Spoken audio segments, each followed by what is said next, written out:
If you've been scrolling through endless pool cleaner listings, weighing cordless versus corded, and still feel like you're chasing a phantom that will finally make sense, this review is here to cut through the noise.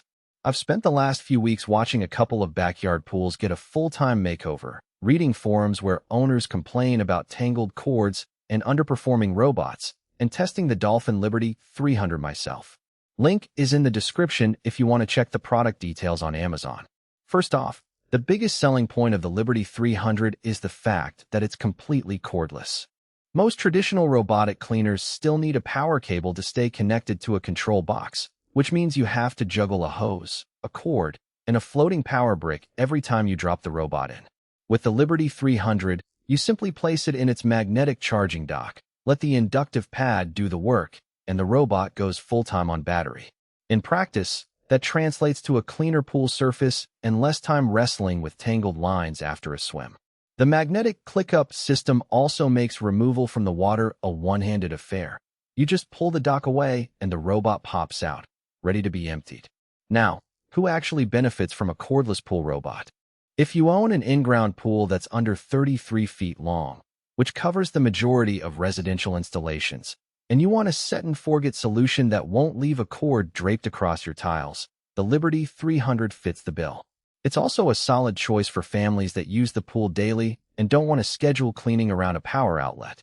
The fact that Dolphin has been in the market for decades adds a layer of confidence. The brand's legacy isn't just a marketing tagline.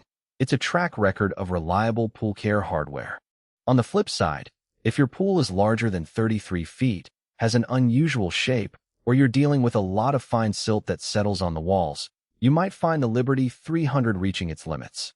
The robot's battery, while sufficient for an average-sized backyard pool, isn't a magic infinite source. You'll still need to let it recharge every few hours if you run a full cleaning cycle. Because there's no cord to pull power directly from the grid, the runtime is bound by the internal battery, which can be a pain point for people who expect an all-day cleaning window without interruption. In my experience, the unit would finish a typical cleaning in about an hour and then head back to its dock for a recharge that felt longer than the actual cleaning time. Let's talk about the wall scrubbing power, which is one of the features Dolphin highlights.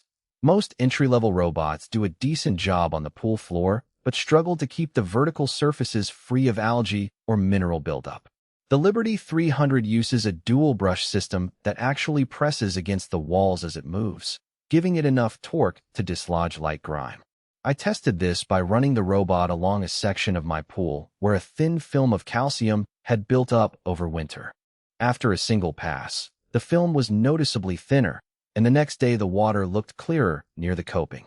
It isn't a replacement for a manual brush when you have heavy scaling, but for routine maintenance, it saves a few minutes of elbow grease each week. Battery life and charging convenience are often where cordless models stumble, but Dolphin's inductive charging dock does a decent job of simplifying the process. You don't have to plug a cord into the robot itself. You just set the dock on the pool deck, place the robot on top, and the magnetic field does the rest. The dock's magnetic lock keeps the robot from floating away if someone bumps the dock, which is a subtle but welcome safety feature for families with kids or pets. One thing to watch, though, is that the dock needs a nearby outlet, so you still have to plan where it sits. If your pool deck is already cluttered with lounge chairs and a grill, you'll need to carve out a small, dry spot for the charging station. From a cost perspective, the Liberty 300 lands in the mid-range of pool robots. You're not paying for the ultra-high-end models that boast multi-hour runtimes and advanced mapping, but you're also not splurging on a budget unit that still drags a cord. The price point feels justified when you consider the time saved from not having to manually vacuum the floor and the reduced wear on your pool's surface from fewer manual brushes. The value really shows up over the first few months when you compare the robot's cleaning frequency to the time you'd otherwise spend with a handheld vacuum. What about maintenance? The robot's filter basket is easy to open, and the magnetic removal means you can lift the robot out of the water without bending over a pool edge. Emptying the debris is a quick swipe, and the filter can be rinsed under a garden hose. The only annoyance I noted was that the